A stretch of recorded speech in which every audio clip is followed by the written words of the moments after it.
I had absolutely nothing in my bank account, no job, no savings, no safety net, and 12 months later, I had my first $1,000 saved and a system that kept growing on its own.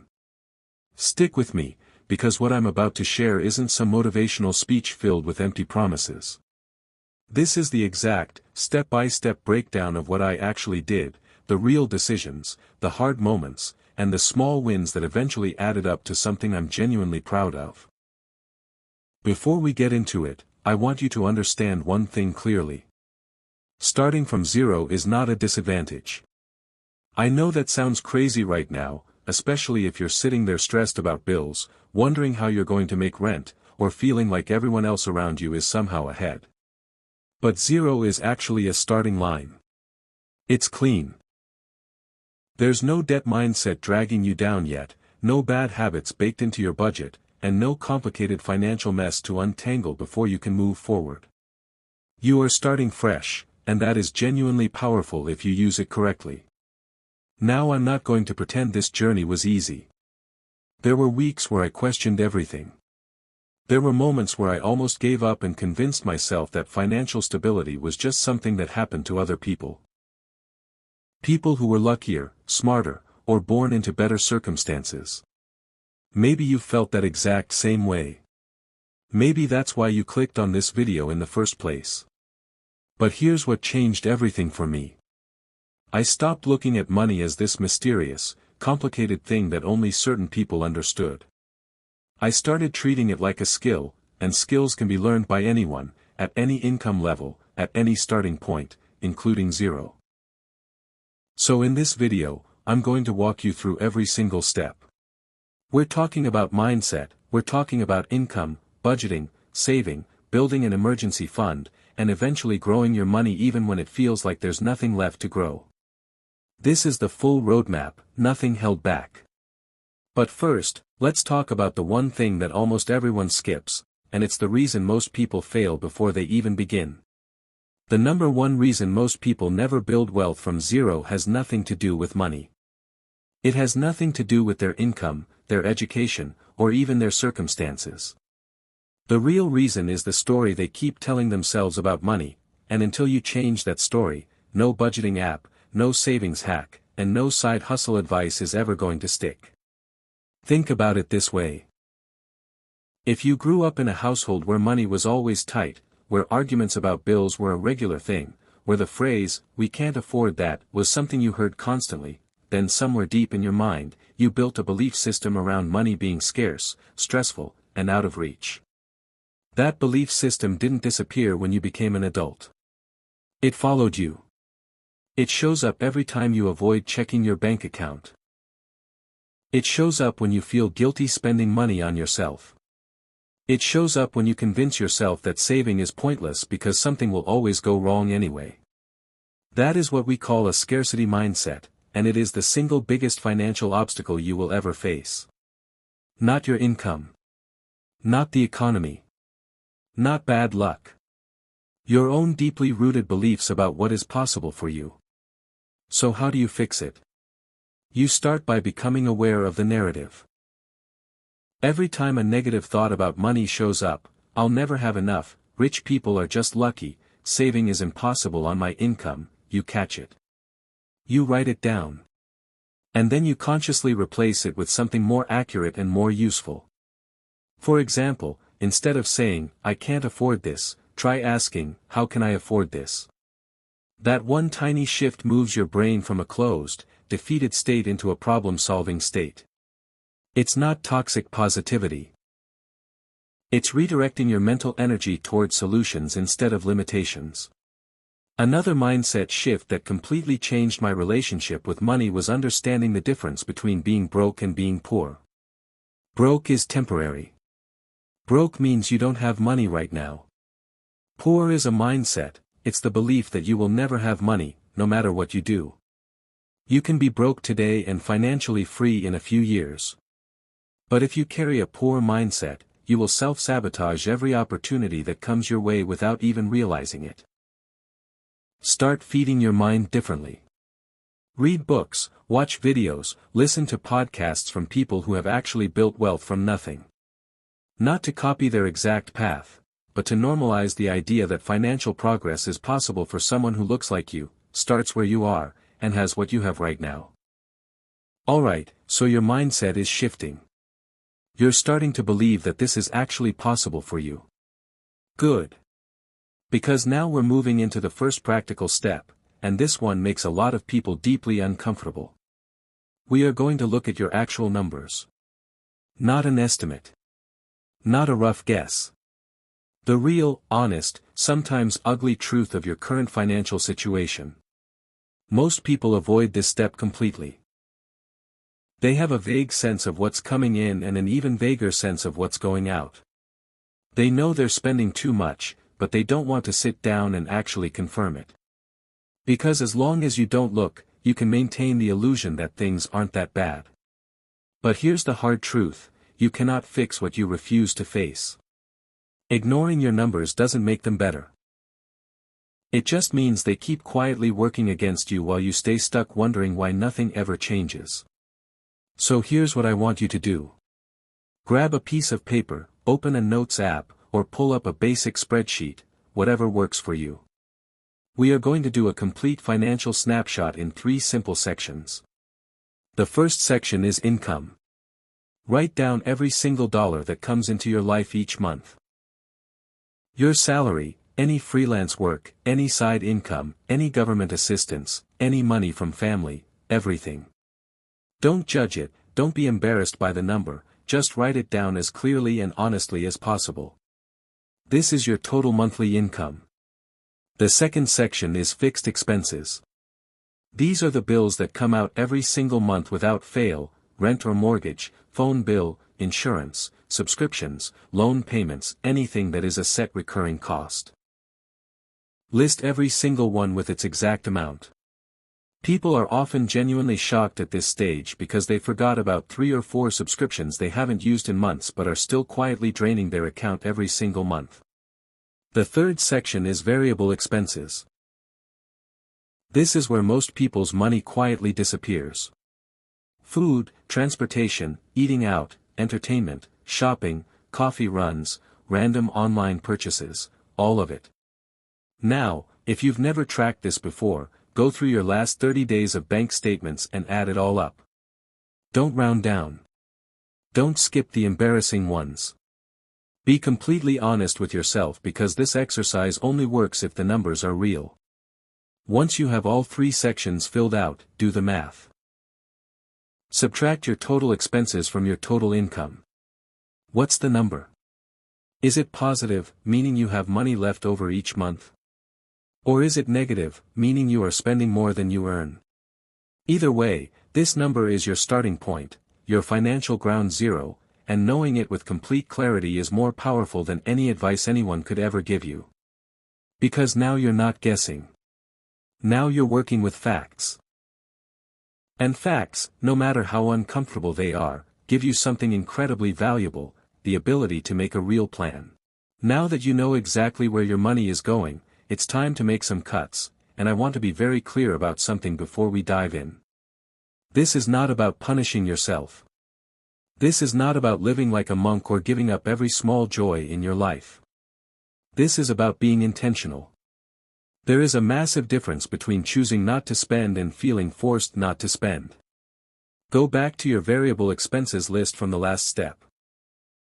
Highlight every single item that you spent money on out of habit rather than genuine value.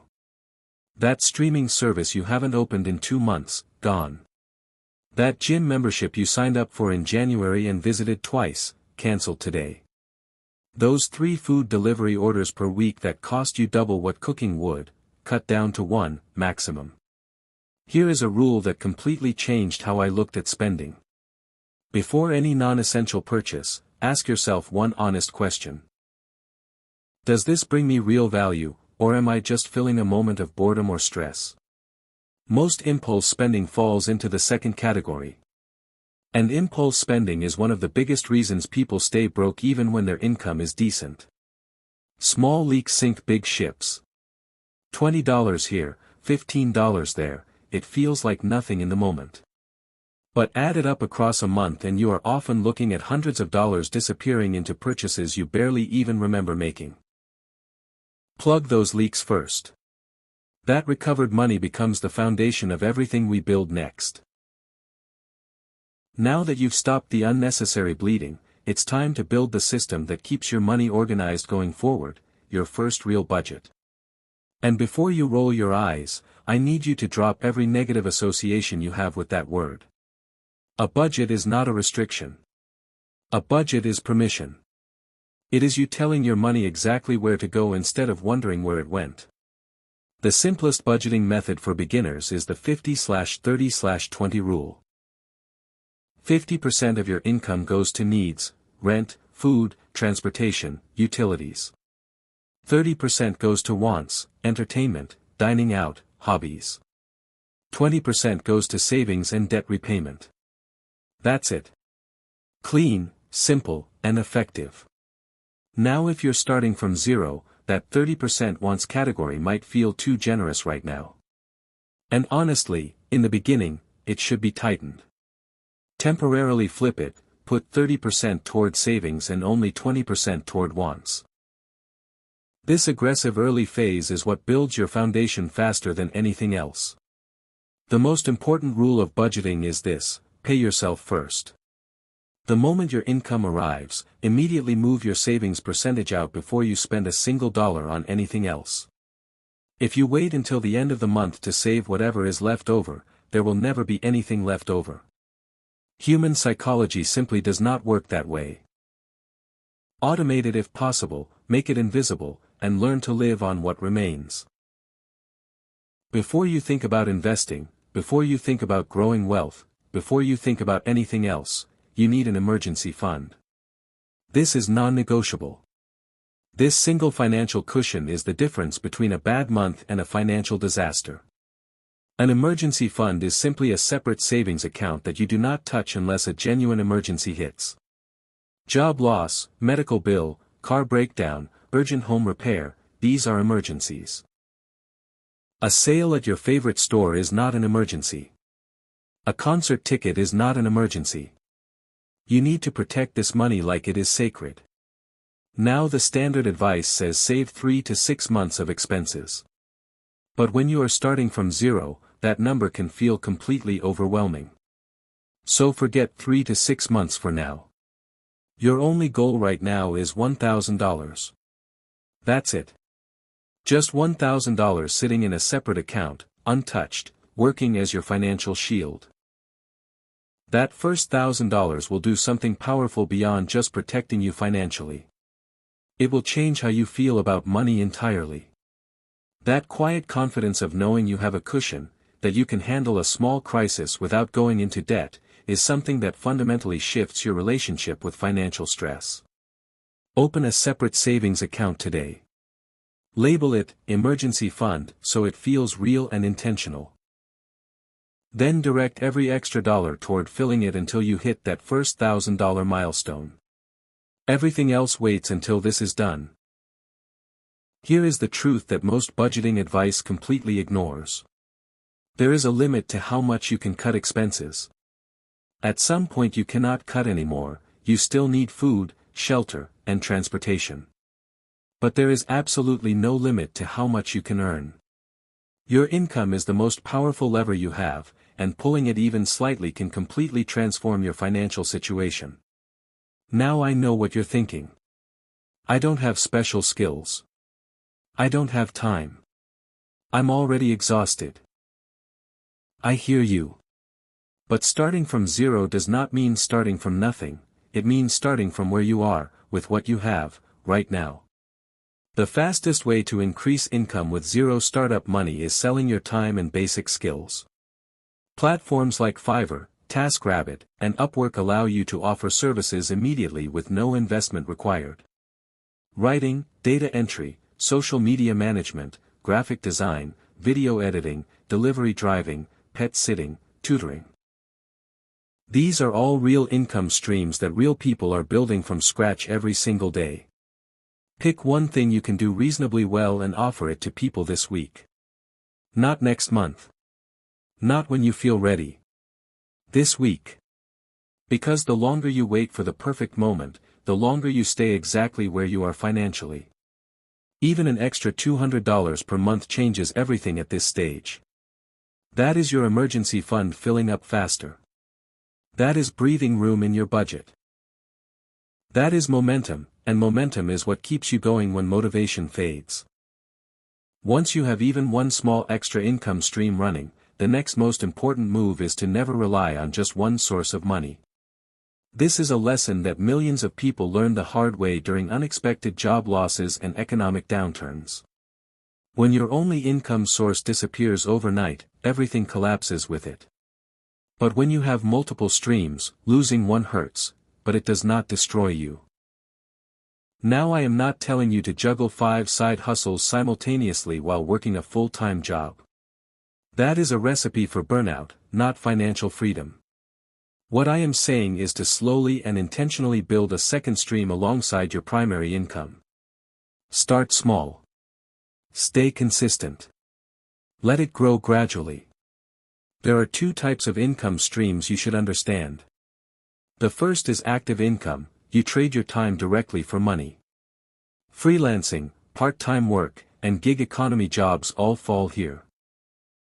The second is passive income. You set something up once and it generates money repeatedly with minimal ongoing effort.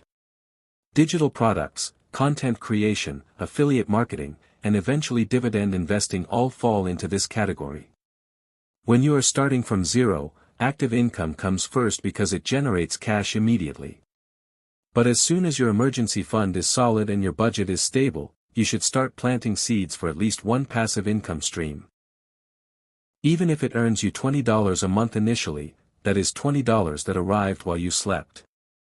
That mindset shift, money working for you instead of only you working for money, is where real financial transformation begins. If you have any debt sitting on your shoulders right now, I need you to understand one thing clearly. Debt is not just a financial problem, it is an emotional weight that affects every single decision you make with money. It creates anxiety, it limits your options, and it quietly steals your future income through interest payments every single month. Now there are 2 popular methods for paying off debt and both of them work. The first is the avalanche method. You list all your debts from highest interest rate to lowest and attack the highest interest debt first while paying minimums on everything else. This saves you the most money mathematically because you eliminate the most expensive debt fastest. The second is the snowball method. You list debts from smallest balance to largest and pay off the smallest one first regardless of interest rate. This approach gives you quick psychological wins that keep your motivation high. Dave Ramsey popularized this method and millions of people have used it successfully simply because it feels rewarding to completely eliminate a debt even if it is small. My honest recommendation for someone starting from zero is the snowball method. Here is why. When you are just beginning your financial journey, motivation is fragile. You need wins. You need to feel progress. Completely eliminating even a small debt creates genuine momentum that keeps you pushing forward through the harder months ahead. Whatever method you choose, the rule is the same. Pay minimums on everything, throw every extra dollar at your target debt, and do not create any new debt while you are in payoff mode. Protect your progress aggressively. This is the concept that completely rewired how I thought about every single purchase I made, and once you truly understand it, you will never look at money the same way again. The difference between people who build wealth and people who stay broke often comes down to one simple habit. Wealthy people consistently buy assets. Broke people consistently buy liabilities, often thinking they are buying assets. So what exactly is the difference? An asset is anything that puts money into your pocket. A liability is anything that takes money out of your pocket. That is it. That is the whole concept. Simple on the surface but absolutely revolutionary when you apply it to your daily financial decisions. Let me give you real examples. A rental property that generates monthly rent is an asset. A car that costs you insurance, fuel, and maintenance every month is a liability. A stock that pays you dividends is an asset. An expensive watch that sits in a drawer is a liability. A YouTube channel or blog that generates advertising revenue is an asset. A brand new phone purchased on a payment plan is a liability. Now here is where most people get confused. Some things feel like assets but are actually liabilities in disguise. Your personal home is the most common example.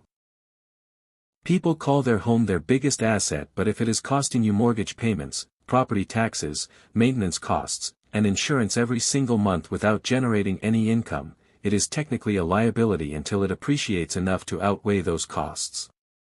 The goal starting from zero is to gradually shift your spending from liabilities toward assets. Every time you are about to make a significant purchase, ask yourself honestly, is this going to put money in my pocket or take money out? That one question alone will save you thousands of dollars over the coming years and fundamentally change the direction of your financial life. Most people believe investing is something you do after you become wealthy. They picture Wall Street traders, complex financial instruments, and huge sums of money moving between accounts. And because of that image, they convince themselves that investing is simply not for someone in their position. That belief is one of the most expensive mistakes a person can make, because the truth is exactly the opposite. Investing is how ordinary people become wealthy. It is not the reward for being rich. It is the tool that creates wealth in the first place. Now, before you invest a single dollar, two conditions must be met.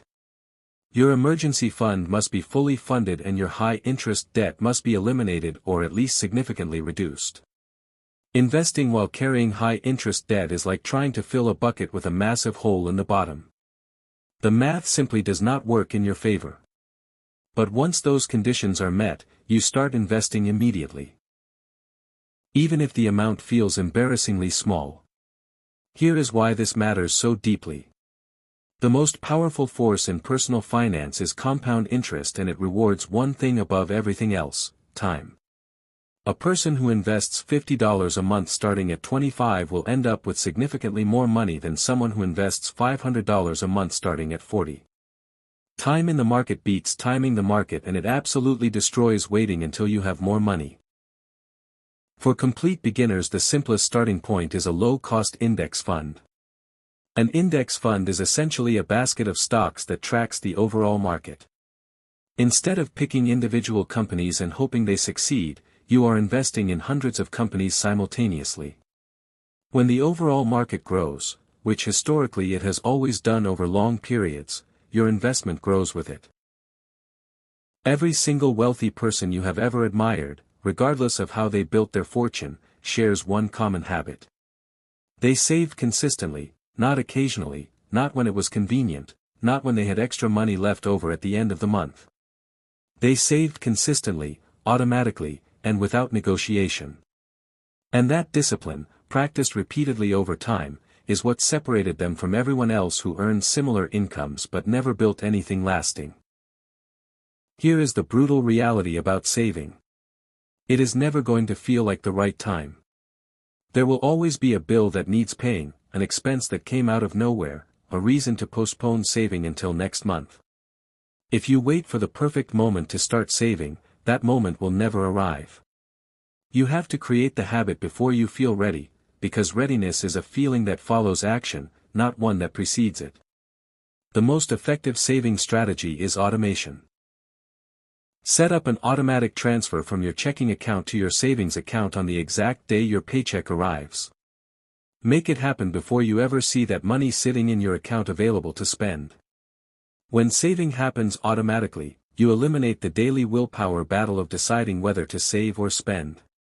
The decision is already made. The system handles it for you. Start with whatever amount is realistic right now. Even $10 per week is a real start. The specific amount matters far less than the consistency of the habit itself. Because what you are really building in the early stages is not just a savings balance, you are building an identity. You are becoming someone who saves. And that identity, once fully established, drives every future financial decision you make in a fundamentally different direction than before. You have worked incredibly hard to get to this point. You have shifted your mindset, built a budget, started saving, begun investing, and created new income streams. That progress is real and it is valuable. But here is something most personal finance videos never talk about: building wealth is only half the equation. Protecting what you build is equally important, and skipping this step can erase years of progress in a single unexpected moment. The first layer of protection is insurance. I know insurance feels like money disappearing into nothing every month. You pay it, nothing bad happens, and it feels wasted. But that feeling completely reverses the moment something goes wrong. Health insurance protects you from medical bills that can run into tens of thousands of dollars overnight. Renters or homeowners insurance protects your belongings and property. If you have dependents relying on your income, life insurance ensures they are not financially devastated if something happens to you. The second layer of protection is your emergency fund, which you already built. But as your life expands and your expenses grow, that emergency fund needs to grow alongside it. Your initial $1,000 target was a starting point. The real goal over time is 3 to 6 full months of living expenses sitting completely liquid and accessible. The third layer is something most beginners never consider: protecting yourself from yourself. Set firm rules around your investments. Do not touch your retirement accounts early. Do not liquidate investments during market downturns out of panic. Do not lifestyle inflate every time your income increases. The most common way people destroy their own financial progress is not through bad luck, it is through undisciplined decisions during emotional moments. Everything we have covered so far has been about managing, saving, and growing your money.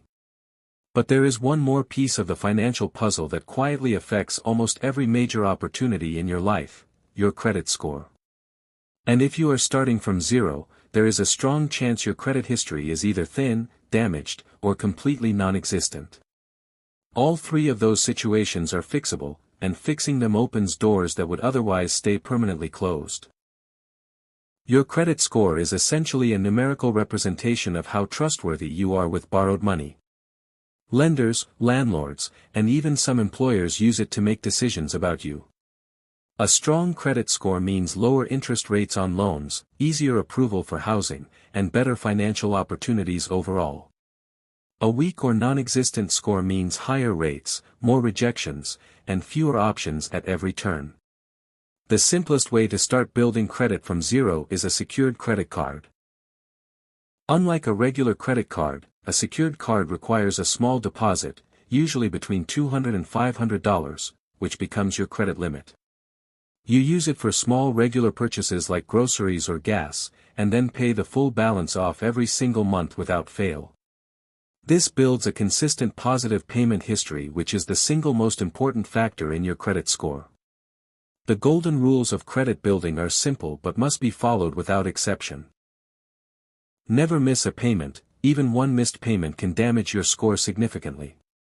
Keep your credit utilization below 30%, meaning if your limit is $500, never carry a balance above $150. And never apply for multiple credit cards simultaneously, because each application creates an inquiry that temporarily lowers your score. We have covered an enormous amount of ground together in this video.